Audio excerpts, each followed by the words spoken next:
Assalamu alaikum and welcome to all of you in Humble Tricks. I am Usama Chima, and as we have start our one of course internet, we will continue it, and today here will be second lecture of this course. So let's start करने से पहले हम देख लेते हैं कि हमने कल क्या पढ़ा था, मतलब लास्ट लेक्चर में क्या पढ़ा था, ताकि हमारी पीछे से एक दफ़ा रिवीजन हो जाए और हमारा बेसिक क्लियर हो जाएगा। तो नेक्स्ट हम अपने लेक्चर को कंटिन्यू करेंगे और हमारे लिए बेहतर होगा। हमने लास्ट लेक्चर में पढ़ा था कि किस तरह से, मेन चीज़ यही पढ़ी थी कि किस तरह से एक स्विच लैन को कनेक्ट करके डिफरेंट डिवाइसेस में कम्युनिकेशन बिल्ड कर सकता है। लेकिन हमने ये भी देखा था कि जो स्विच होता है वो सिर्फ विद इन लैन काम करता है, और विद इन लैन ही जो डिवाइसेस होती हैं उसके साथ कनेक्टेड सिर्फ उन्हीं को वो सर्विस प्रोवाइड करता है और उनमें कम्युनिकेशन बिल्ड करता है। लेकिन ये इंटरनेट पे नहीं अपनी सर्विस प्रोवाइड करता, ये इंटरनेट के साथ कनेक्शन बिल्ड नहीं करता, ये इंटरनेट के साथ अपना पाथ नहीं फिक्स करता।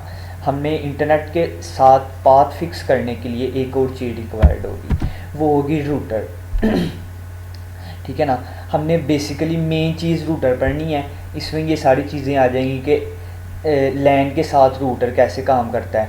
फिर दूसरे नंबर पे आ जाएगी कि जब दो लैंड्स को हम कनेक्ट करेंगे तो इसके दरमियान हमारे पास इंटरनेट कनेक्शन आएगा। उस इंटरनेट कनेक्शन को में कैसे कैसे रूटर में अपना डाटा सेंड होता है, प्रोटोकॉल्स लगते हैं और वो आगे फॉरवर्ड होता है, और देन इसमें प्रॉपर वर्किंग देखिए। मेन जो इस लेक्चर का पार्ट है वो इसकी वर्किंग प्रोसेस है रूटर की। तो इंटरनेट पे जो रूटर्स लगे होते हैं उनमें जो प्रोसेस होता है वो उसकी वर्किंग होती है, उसको एक्सप्लेन करना बेसिकली इस लेक्चर में सबसे मेन और मज़े की चीज़ है। इसके अलावा एक चीज़ इसमें मिसिंग है, वो हमने देखना है, एडिशनल है। वो हमने देखना है कि कैसे अगर हम कोई वेबसाइट सर्च करते हैं तो वो सर्वर के साथ कनेक्ट होती है या जो भी होता है, उसको हम देखेंगे, एक हल्का सा टच उसको देंगे, और ऑल ओवर द वर्ल्ड हमें कनेक्शन कैसे बिल्डअप हुआ होता है, इंटरनेट ने अपना कनेक्शन कैसे बिल्ड किया हुआ है, और उस कनेक्शन को उस तरीके से बिल्ड करने की रीज़न क्या है। चलें हम अब आज का लेक्चर स्टार्ट करते हैं। इन एडिशन टू स्विच, आपको तस्वीर में नज़र आ रहा होगा कि लैन में स्विच के साथ डिवाइसेस कनेक्टेड हैं, और एक लैन केबल के साथ रूटर भी कनेक्ट किया गया है। जो रूटर है ना वो सेम एज इट इज़ उसी केबल के साथ कनेक्ट किया होगा स्विच के साथ जो दूसरी डिवाइसेस को कनेक्ट किए हुए हैं। वही केबल उसको कनेक्ट करेगी, और वो फर्दर आगे भी केबल जो कनेक्ट होगी वो भी यानी कि आईएसपी के साथ जो केबल रूटर की कनेक्ट होगी वो भी एक केबल के थ्रू ही कनेक्ट होगा। मोस्टली केबल के थ्रू रूटर्स भी कनेक्टेड होते हैं। ठीक है। जो केबल के थ्रू आपने अक्सर घरों में देखा होगा, जो इंटरनेट की वायर आती है वो रूटर के साथ लगाई जाती है। बेसिकली आपको इस कंसेप्ट की ज़्यादा अच्छे से समझ आएगी अगर आपके घर में वो वायर वाला इंटरनेट लगा हुआ है।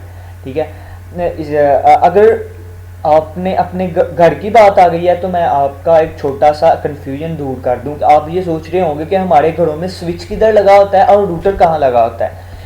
इसका ये जवाब है कि हमारे घरों में जो रूटर यूज़ होते हैं उसे हम होम रूटर कहते हैं। होम रूटर का क्या काम होता है, वो एज ए कम्बो काम करता है और डुअल वर्क करता है। एज ए स्विच भी काम करता है और एज ए रूटर भी काम करता है। ठीक है। उम्मीद है कि आपको समझ आ गई होगी कि होम रूटर बेसिकली एक सिंगल डिवाइस की होती है, लेकिन होम रूटर जो होता है ना वो एक स्पेसिफिक नंबर ऑफ डिवाइसेस को कनेक्ट करेगा। ये मतलब कि बहुत ज़्यादा डिवाइसेस को कनेक्ट नहीं करेगा। घर में हमारे पास mostly specific number of devices होती हैं जो कनेक्ट उसके साथ होती हैं।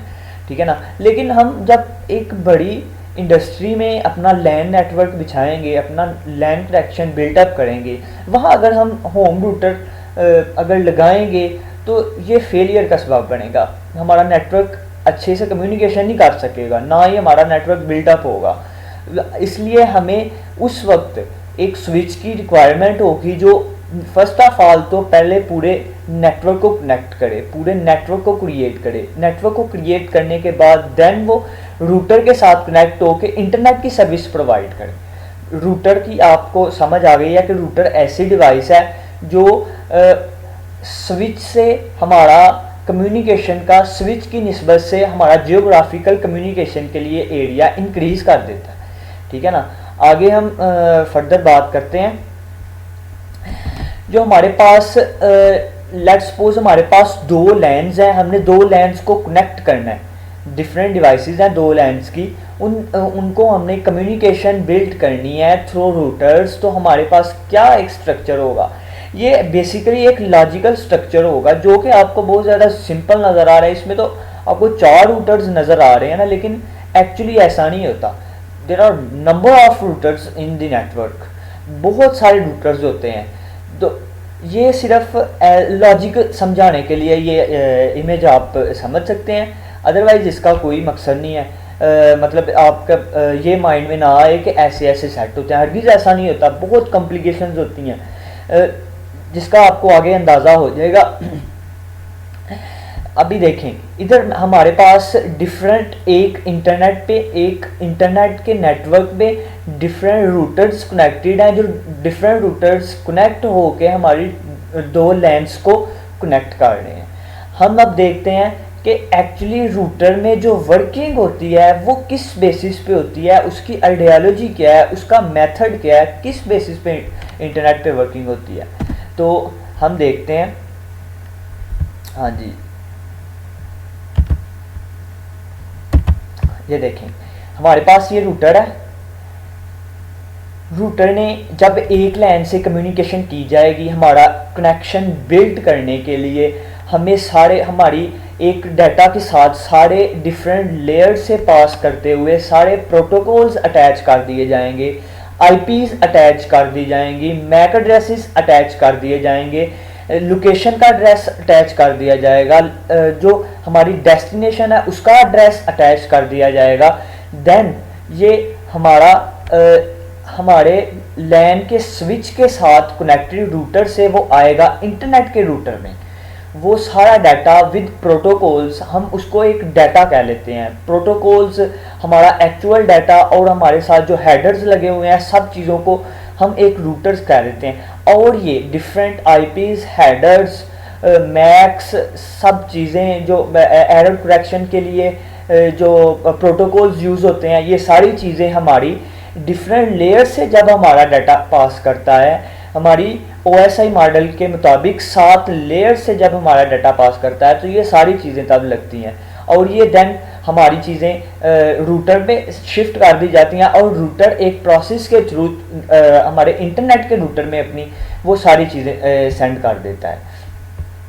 चलो हम देखते हैं। अब देखें, नंबर 1 रूटर के पास हमारा डाटा आ गया है।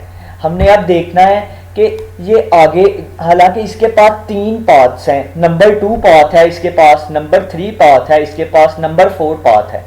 लेकिन हमने देखना है कि ये चूज़ कैसे करेगा पाथ, किस बेसिस पे ये इन 3 पाथ्स में से एक पाथ को चूज़ करके अपना डाटा सेंड कर देगा। ठीक है, हमारे पास 2, 3 और 4 पाथ्स है। एक्चुअली रूटिंग में एक रूटिंग टेबल होता है जिसमें आने वाले जो इसके मतलब आगे नेक्स्ट राउटर्स होते हैं उनका मैक एड्रेस पड़ा होता है और उन मैक एड्रेस को उन टेबल में, रूटिंग टेबल में रखा जाता है, जिनको वो मैचअप करके तो वो आगे फर्दर सेंड करता है। इसके अलावा सबसे मेन चीज़, इसमें एक अलगोरिथम रन होता है जो ये डिसाइड करता है कि इस डाटा को सेंड करने के लिए, हमारी डेस्टिनेशन तक डाटा को पहुंचाने के लिए कौन सा डेडिकेटेड पाथ जो होगा वो सूटेबल होगा। इस पाथ को चूज़ करने के लिए हमारा ये अलगोरिथम काम करेगा। इस अलगोरिथम के मुताबिक ये चेक करेगा कि अगर ये 3 पाथ्स हैं, इन 3 पाथ्स में से किस पाथ पे ट्रैफिक कम है, कम टाइम लगेगा, कौन सा शॉर्टकट है। अगर शॉर्टकट मिल गया है, इसने फिर चेक करना है कि इस शॉर्टकट में हाँ कि कोई ट्रैफिक ज़्यादा तो नहीं है, इसमें बहुत ज़्यादा लोग एट ए टाइम इसी पाथ से, एट ए टाइम बहुत ज़्यादा लोगों का डाटा इसी पाथ से तो नहीं जा रहा। ये सब चीज़ें चेक करके देन वो फर्दर आगे अपना डाटा ट्रांसमिट करता है। लेट्स सपोज इसके पास 3 वाले रूट पे बहुत ज़्यादा ट्रैफिक थी, 3 वाले रूट पे ज़्यादा ट्रैफिक थी, हालांकि ये 3 पे जाता तो ये इजीली सीधा सीधा अपना डाटा पहुंचा सकता था, लेकिन इसने क्या किया, 3 वाले को छोड़ दिया है, 2 वाले पे भी ज़्यादा, इसने नंबर 4 पाथ चूज़ कर लिया है और इसने सोचा है कि ये मेरे लिए ज़्यादा सूटेबल रूटर होगा। इसने अपने राउटिंग टेबल में देखा इसका इस राउटर का मैक एड्रेस है, उसने कहा हाँ जी इस राउटिंग टेबल में इसका मैक एड्रेस पड़ा हुआ है। इसने फर्दर अपना डाटा सेंड कर दिया है रूटर नंबर 2 को। इसने जब डाटा सेंड किया है, लेकिन उसने 4th पास इसलिए चूज़ किया है क्योंकि हमारे जो 2 पाथ्स हैं वो बिजी हैं, उस पर ट्रैफिक बहुत ज़्यादा है। इस सिचुएशन को हम कहते हैं कंजेशन कंट्रोल। कंजेशन कंट्रोल इस सिचुएशन को कहते हैं कि उसने वो 2 पाथ छोड़ के तीसरा पाथ सेलेक्ट कर लिया, इससे कंजेशन। इसी लिहाज से वो फिर आगे वर्क करेगा, नंबर 2 रूटर काम करेगा नंबर 6 और नंबर 5 के लिए, और ये चेक करेगा कि अगर मेरा डाटा 6 पे जा रहा है तो 3 नंबर रूट जो है अगर वो हमारा फ्री है तो मैं डाटा अपना 6 पे सेंड करूंगा, क्योंकि ये सीधा सीधा फिर उधर चला जाएगा, या फिर मेरे लिए 4 नंबर रूट सूटेबल है, इसीलिए इसी तरह से वो पहुंचेगा 6 नंबर रूटर पे। 6 नंबर रूटर पे पहुंच गया, देन ये चेक करेगा कि मेरे पास पाथ कौन सा है, 2 नंबर पाथ है, इसने 2 नंबर पाथ पे अपना भेजा। फिर 9 नंबर रूटर पे हमारा डाटा पहुंच गया, 9 नंबर रूटर के बाद देन ये फर्दर अपना डाटा 12 नंबर रूटर पे जाएगा। 12 नंबर रूटर के बाद ये अपना डाटा सेंड करेगा जो हमारे दूसरे लैन के साथ कनेक्टेड रूटर है, उसको अपना डाटा सेंड करेगा। वो सारे अपने प्रोटोकॉल सेंड करेगा, रूटर्स चेक मैक्स चेक करेगा, आईपीस चेक करेगा और अपने डाटा को फर्दर अपनी लैन में सेंड कर देगा, लैन में कनेक्टेड स्विच में सेंड कर देगा। बेसिकली लैन में जब कहो आपने समझ जाना है कि पहले स्विच में जाएगा डाटा और फिर वो अपनी दूसरी डिवाइसेस में चला जाएगा, ठीक है। तो अब मैंने बड़ा ब्रीफली आपको बताया कि किस तरह से स्विच से डाटा दूसरी डिवाइस, एक डिवाइस से दूसरी डिवाइस में जाता है। वो अगर आपने वीडियो नहीं देखी तो आप प्लेलिस्ट में जाके वो लेक्चर 1 की वीडियो है वो आप देख सकते हैं, ठीक है। तो अगर हम बात करें तो देखें ये जो मैंने आपको स्ट्रक्चर दिखाया ना, ये एक इंटरनेट है ये सेंटर में और ये 2 लैंड्स कनेक्टेड हैं। ये लॉजिकली तो हमें काफ़ी सिंपल लग रहा है कि इसमें बस रूटर्स एक दूसरे के साथ कनेक्ट है उसने, लेकिन ऐसा नहीं होता। There are millions of the routers इन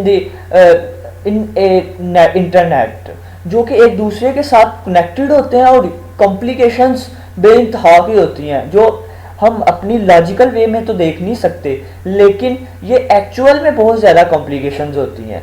और इसके अलावा ये जो सारा प्रोसेस होता है, ये सारे एल्गोरिथम्स रन होते हैं, ये सारा प्रोसेस हो गया एक लैन से दूसरे लैन में हमारा डाटा जाता है। ये जो डाटा होता है ये मिली सेकेंड्स में चला जाता है। आगे आप सोच लें कि हमारे एल्गोरिथम्स की रन करने की कैपेसिटी कितनी है, कितने इजीली वे से वो अपना डाटा सेंड कर देता है। और इसके अलावा हमारे माइंड में ये भी क्वेश्चन आता है, लेट्स सपोज कि हमारा डाटा स्विच में से, एक लैन के स्विच में से रूटर में गया है, लेकिन स्विच में से पूरा डाटा रूटर में नहीं पहुंचा और हमारा कनेक्शन ब्रेक हो गया, खा के वो लाइट चली गई है या फिर कोई टेक्निकल प्रॉब्लम हुई है, कुछ देर के लिए वो अपना हमारा कनेक्शन ब्रेक हो गया। फिर क्या होगा, हमेशा स्विच और रूटर में एक क्वी में काम होता है। एक क्वी में काम क्या मतलब, एक क्वी में काम मतलब ये होता है कि जो process, let's suppose at a time एक रूटर को मल्टीपल प्रोसेस दे दिए गए हैं, मल्टीपल डाटा सेंड कर दिया गया है, तो वो एक क्वी में अपने आप को अरेंज कर लेंगे। वो एक क्वी में अपने आप को अरेंज करेंगे, देन वो अपनी बारी का इंतज़ार करेंगे, ठीक है ना। वो जब क्वी में सेंड होते हैं, वो सेंड होने से पहले एक कॉपी उस डाटा की टेम्परेरीली अपने रूटर में सेव हो जाती है या स्विच में सेव हो जाती है, देन वो आगे फॉरवर्ड होती है। लेट्स सपोज अगर कनेक्शन ब्रेक हो गया, वो क्या करेगा, वो सिग्नल जो नेक्स्ट वाला रूटर होगा उसे पता चल जाएगा कि इसमें कोई ना कोई एरर डिटेक्ट हो रहा है, वो अपना इसे मैसेज भेजेगा कि मुझे ये वाला पैकेट दोबारा भेजा जाए, वो ये वाला पैकेट दोबारा भेजेगा। या फिर ऐसा होगा कि वो उसने सारा डाटा सेंड कर दिया है, सारा डाटा सेंड करके उसको बाद में पता चला है कि इसमें कुछ डाटा मिसिंग है या कुछ एरर आ गया है, हमारी लैंड को पता चल गया, फिर वो दोबारा मैसेज सेंड करेगा अपने रूटर्स को ये कि आपने जो डाटा सेंड किया इसमें एरर आ गया या फिर मिसिंग है। तो फिर इन बेसिस पे रूटर्स क्या करेंगे, वो दोबारा डाटा को सेंड कर देंगे या फिर अपने एरर की डिटेक्ट करके उसकी करेक्शन करेंगे या अपने डाटा को दोबारा सेंड कर देंगे। बेसिकली ये चीज़ होती है। इसमें अगर हम गहराई में जाएंगे तो ये नेटवर्किंग फील्ड में चला जाएगा, जो कि बहुत ही वसी और रिच टॉपिक है, और इस पे बात many of the hours we can talk on this topic. But अभी हमने इंटरनेट को बस पढ़ना है, हमने ज़्यादा डीपली नहीं जाना इसमें, क्योंकि ये इतना टाइम बहुत ज़्यादा एक अलहदा इसके लिए कोर्स बनाना पड़ेगा अगर इसको डीपली करना पड़ेगा। और मैंने इसके अलावा इसमें बात की है मैक एड्रेस और आईपी एड्रेस की। मैक एड्रेस और आईपी एड्रेस उम्मीद है कि काफ़ी लोगों को पता होगा, लेकिन अगर आपको पता नहीं है तो ये कंसेप्ट को क्लियर करना बहुत ज़रूरी है। आप इंटरनेट से सर्च करें, आपको इंटरनेट से सर्च करके नहीं पता चलता, आप मुझे कमेंट बॉक्स में बताएं, मैं ताकि इसके रिलेटेड एक लेक्चर अपलोड कर दूं और आपके लिए आसानी रहे। मैं बेसिकली आपको बता देता हूं कि जो मैक एड्रेस होता है वो हार्डवेयर पे बिल्ट इन एड्रेस होता है। आप कह सकते हैं कि एक कंप्यूटर का जो नाम होता है ना, जो नाम होता है वो जिससे उसकी पहचान होती है, वो मैक एड्रेस होता है, हार्डवेयर बिल्ट इन होता है, ठीक है। इसके अलावा जो आईपी एड्रेस होता है वो हमारे नेटवर्क का एड्रेस होता है, किस किस जगह से उसने पास ऑन होके जाना होता है, ये उसका एड्रेस होता है, कौन सी लोकेशन इसने फॉलो करनी है, कौन सा पाथ फॉलो करना है, ये आईपी एड्रेस पे डिपेंड करता है। और आईपी एड्रेस दो तरह के होते हैं, IPv4 और अभी IPv6 इंट्रोड्यूस करवाया गया। ये इसमें बहुत मतलब कि आप कह सकते हैं कि डिस्कशन वाला, बहुत एक्सप्लेनेशन वाला ये टॉपिक है। हम अगर आपको ज़रूरत पड़े आप कमेंट बॉक्स में एक कमेंट लीव कर देगा ताकि मैं आपको ये आगे हम अपने लेक्चर की तरफ बढ़ते हैं, टाइम को ज़ाया किए बगैर। अच्छा जी, अब देखिए हम अपने कंप्यूटर पे एक वेबसाइट सर्च करते हैं। हमने एक वेबसाइट सर्च की, बेसिकली वो वर्क कैसे करती है। हमने अपने कंप्यूटर पे एक वेबसाइट, अच्छा ये देखिए मैंने ना इधर मुझे एक कंप्यूटर, सिंगल कंप्यूटर देख के माइंड में चीज़ आ गई है कि लेट्स सपोज हमारे घर में हमारा होम रूटर लगा हुआ है और हम उसके साथ सिर्फ सिंगल रूटर कनेक्ट करते हैं, देन हमें उसकी स्विच की फंक्शनैलिटी को यूज़ करने की ज़रूरत नहीं पड़ेगी। हम डायरेक्टली अपने कंप्यूटर को रूटर की फंक्शनैलिटी के साथ कनेक्ट कर लेंगे, क्योंकि हमें कोई भी लैन नेटवर्क क्रिएट करने की ज़रूरत नहीं है। हमें सिंगल नेटवर्क को डायरेक्टली असेस करवाना है अपने उसके साथ, वेबसाइट के साथ या दूसरे लैन के साथ। अगर सिंगल कंप्यूटर कनेक्टेड है देन डायरेक्टली स्विच की फंक्शनैलिटी को ख़त्म करके वो डायरेक्टली रूटर की फंक्शनैलिटी में काम करेगा और आगे फर्दर प्रोसेस होंगे इसमें। देखिए हम अपने टॉपिक की तरफ वापस आ जाते हैं कि ये जो कंप्यूटर पे हम सर्च करते हैं अपनी वेबसाइट को, ये कंप्यूटर पे हम अपनी वेबसाइट को सर्च करते हैं तो ये एक्चुअली प्रोसेस क्या होता है। जब हम अपनी एप्लीकेशन हम अपनी एप्लीकेशन लेयर पे, ये OSI की सबसे लास्ट लेयर जो होती है, सबसे ऊपर वाली जो लेयर होती है वो OSI लेयर वो एप्लीकेशन लेयर होती है। हम जब उस पर कुछ एड्रेस, कुछ वेबसाइट को सर्च करते हैं, तो उसके साथ HTTP प्रोटोकॉल्स लगते हैं, जो भी लगता है वो वेबसाइट को सर्च करते हैं, तो देन वो रूटर के पास जाएगी। रूटर देन उसे नेटवर्क पे सेंड करेगा, नेटवर्क में वही रूटर्स वाले प्रोसेस होंगे, उसके साथ IP क्यू का एड्रेस लगा होगा, मैक एड्रेस लगा होगा, और देन वो उडमी के, लेट्स सपोज हमने उडमी की वेबसाइट की है ना सर्च, तो वो उस वेबसाइट के यानी कि उडमी की वेबसाइट के सर्वर पे जाएगा।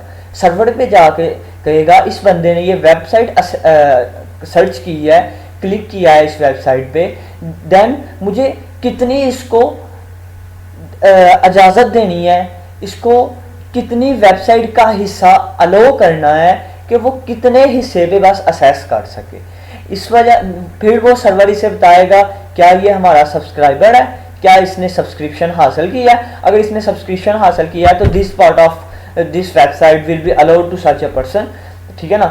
How many course have this person have chosen, जितने भी उसने वो कोर्सेज चूज़ किया होगा उसके वो उतनी एसेस मिल जाएगी, या फिर उसने सब्सक्रिप्शन करनी है उस हिसाब से उस वेबसाइट का उसको पास मिल जाएगा। उडमी की बात करूं तो उडमी में ये है कि इसने multiple of the servers create किए हुए हैं अपने पूरे वर्ल्ड पे। तो देन जब हम सर्च करते हैं तो वो अपने नियरेस्ट सर्वर पे जाकर कनेक्ट हो जाता है, उधर से वो सारी एसेस क्रिएट करता है। और अब मैं आपको बताता चलूँ कि जो उडमी के सर्विस होते हैं ना उसमें रेप्लिकेशन होती है, उसमें रेप्लिका का फंक्शनैलिटी यूज़ होती है। रेप्लिका होता है वो आप डेटाबेस की तरफ ही आ जाएगा, क्योंकि हर सर्वर के पास डेटाबेस होता है। तो वो यानी कि मैं आपको सिंपल वर्ड्स में बता दूं कि आपके जो सर्वर्स होते हैं ना वो सब में एक एक कॉपी सारे डाटा की एक कॉपी क्रिएट कर दी जाती है। इस तरह से रेप्लिकेशन की जाती है, एक एक रेप्लिका क्रिएट कर दिया जाता है, ठीक है ना। आगे इसके अलावा हमने जो लास्ट देखे हैं कि हमारे नेटवर्क में बहुत ज़्यादा रूटर्स यूज़ हुए हैं। इसकी क्या वजह है कि हमने एक इंटरनेट में इतने ज़्यादा रूटर्स यूज़ किए हैं।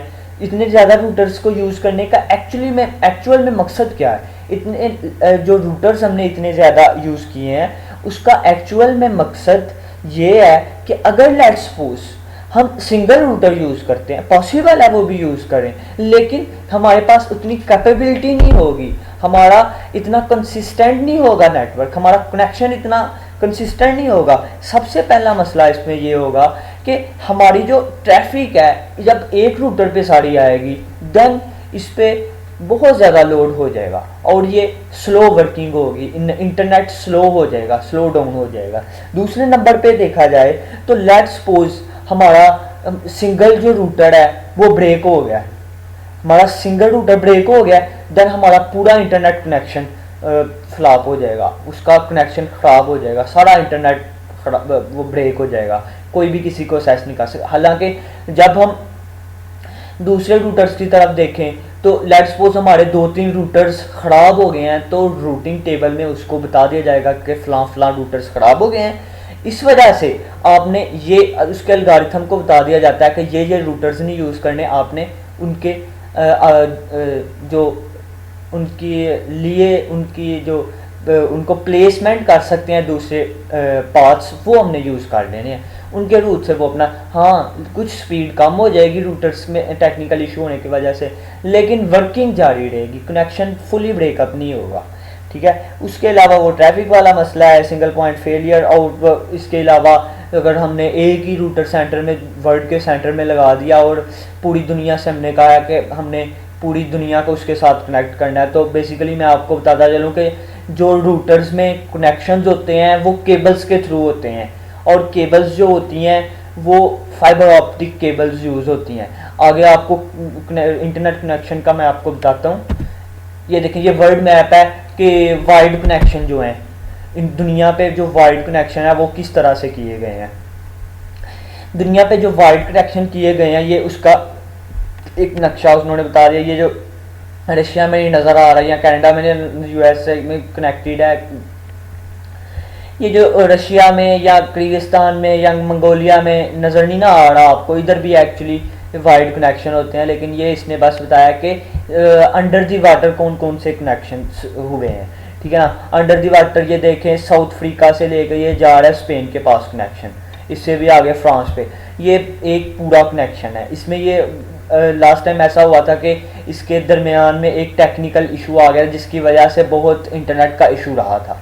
मतलब कि लेट्स सपोज सेंटर से ख़राब हो गया, तो जो सेंटर में है इधर से लेट्स सपोज ख़राब हो गया है, कोई टेक्निकल इशू आ गया है, तो इसमें इसके आगे जो कंट्रीज़ होंगे उनको नेटवर्क का इशू होगा।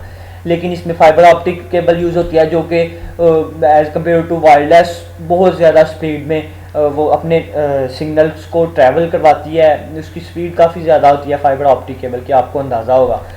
और इसके अलावा इसमें ये भी इशू आए थे लास्ट टाइम के, कुछ पायरेट्स ने जो समंदरों के चोर होते हैं, उन्होंने केबल्स चोरी काटी थी और उनके मतलब काट के उनको छोटे छोटे पीसों में कन्वर्ट करके उन्होंने सेल कर दी थी। इस तरह के काफ़ी ज़्यादा इशू आ रहे हैं, लेकिन फाइबर ऑप्टिक का यूज़ करना बहुत ज़्यादा ज़रूरत है। इस वजह से वो में भी आगे फर्दर जब टेक्नोलॉजी आगे बढ़े तो वायरलेस सारा कुछ कर दे, लेकिन अभी तक फाइबर ऑप्टिक पे सबसे ज़्यादा स्पीडली कनेक्शन किया गया है। इस वजह से पूरी दुनिया में फाइबर ऑप्टिक यूज़ होती है। तो आज के लिए इतना ही। इंशाल्लाह कल नेक्स्ट लेक्चर में हम फिर से मिलेंगे, फिर से मुलाकात होगी तब, और इंशाल्लाह नेक्स्ट लेक्चर पे इससे भी ज़्यादा इंटरेस्टिंग चीज़ें होंगी। तो सब्सक्राइब कर लें चैनल को, बेल आइकन को क्लिक कर लें, ताकि जो नेक्स्ट भी आपके इस कोर्स के रिलेटेड या फर्दर इस चैनल पे जो भी कोर्स होंगे उनके रिलेटेड अगर वीडियो अपलोड हो तो आपको नोटिफिकेशन आ जाए और आपके लिए इजीली एक्सेस हो जाए। तब तक के लिए अल्लाह हाफिज़, थैंक यू।